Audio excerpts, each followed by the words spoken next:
But because hair care products shifted down by 1% and we sell a lot of those, it impacted our income more negatively. Okay, it's Saturday, we're still making a profit. I'm not really sure why the customer service is so low. I like to think that my guys are okay at that, but maybe it will increase with time. And Saturday to Sunday, let's see, do we get a full week of positive results? Because this started on a Monday. Yes, 4.8. Look at that, 4.8. And last but not least, let's finish this Sunday as well. And we're up to 5.8. Okay. So I think we kind of have our conclusion here, right? Let's check the demand real quick. Hair care products back up to 43%, which of course would have impacted us by quite a lot. These are up at 34%, 34%, 33%. Yeah, most of the items that, not the items, sorry, most of the services that we're selling are in demand in the recent trend, and this is clearly impacting our business. One last thing I want to do is to come over here and start working here. I'm gonna click on the fast forward. I just want to see what a typical day looks like. This is what I don't like to see. Like this person is a security guard, by the way, and I forgot to change the uniform, so they're wearing whatever they want. But basically I want to see how many clients we get. So that's one so far. Here there's been none. Now there's 1, 2 here.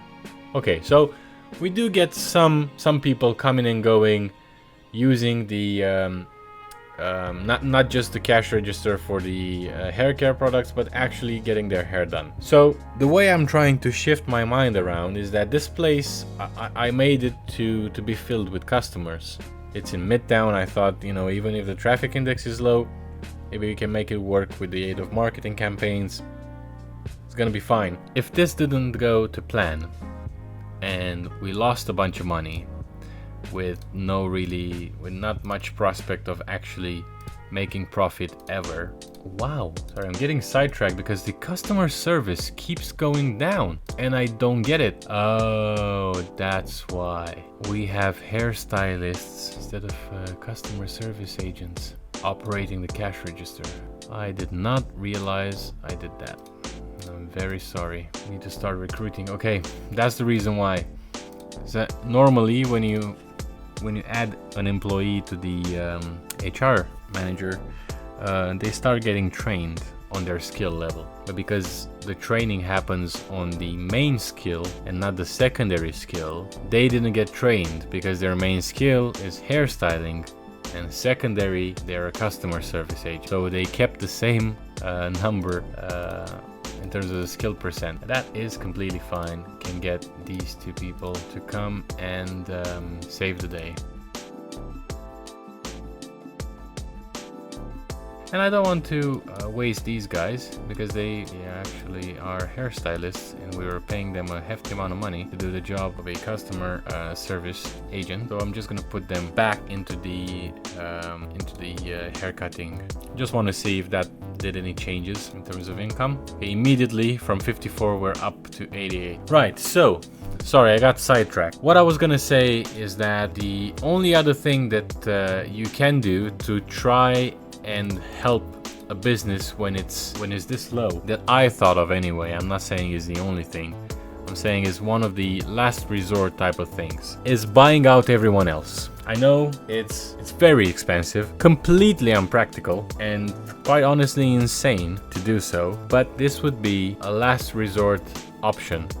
If you're in kind of my position right now, where I have several successful businesses, I'm making a good amount of money every day. My total amount of revenue currently sits at almost 33 million. I can comfortably say I have some good amount of cash that I can spend on acquiring a few businesses should I decide to do so. Let's have a look and see, if I was to go down that path, how much would that cost me? So the game is telling us there's 4 in the area, right? So that's 1, 2, 3, 4.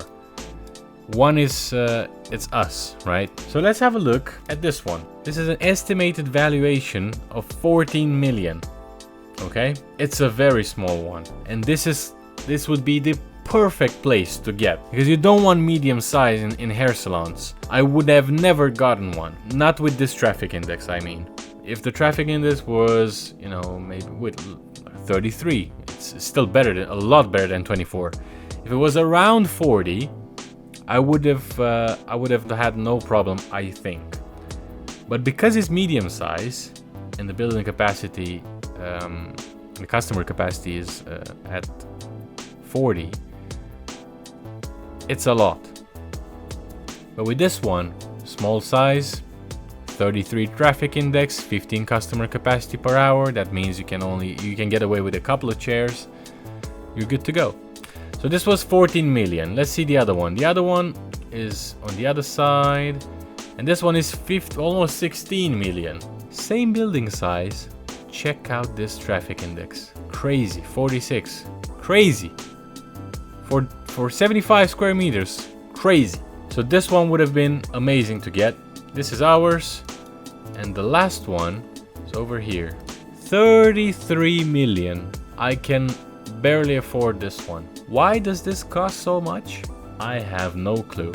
It's a medium-sized building with terrible traffic index. It's worse than mine and worse customer capacity. How are they evaluating this business at almost 33 million? I have no idea. But the bottom line is that I could have at least bought one of these businesses, and because these two are next to me, maybe that would have had an impact, positive impact, upon my own revenue, because I would have gotten them out of business, shut down the current business, well, their business, right? So I would have bought them, shut them down, and basically removed them from the pool of available businesses in the area. And from 4 we would have been down to 3, and actually we would have gotten rid of one of the closest competitors from a location perspective. The demand also didn't help. Clearly, there's other businesses in the area who are evaluated at a higher rate than us, so they must be doing something right. I mean, look at this, gross profit 72k. And that's it for today's video. I know it's been a long one, so if you're still here, thank you so much for watching this extremely long video. I hope you guys enjoyed it. I hope you learned something from it. It's good to never back down, not from the get-go anyway.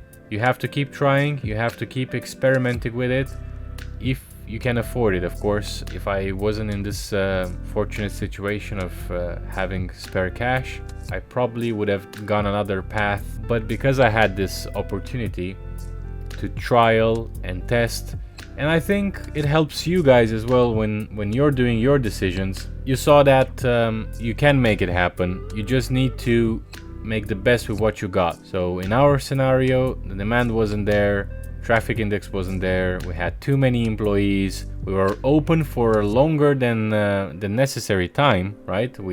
From midnight to 8 o'clock in the morning, we had no clients, but we were still operational. Those employees that were working during that time were still getting paid. Made no sense. So we got rid of the hours that weren't necessary for the business. We also got rid of the employees that weren't necessary for the business, because we realized that we don't have that many customers. We don't need 7 chairs to operate on 16 clients a day. That helped. And then we also played a little bit with the marketing campaigns, and I'm pretty sure if I do it again, I'll probably get a couple more grand in, but not enough to make it sustainable. So that's it for today's video. Thank you again so much for watching, and thank you for all the comments that you've sent me. I really appreciate the opportunity to engage with you and find out what your challenges are, and of course to try and help you. Take care, and I'll see you in the next one.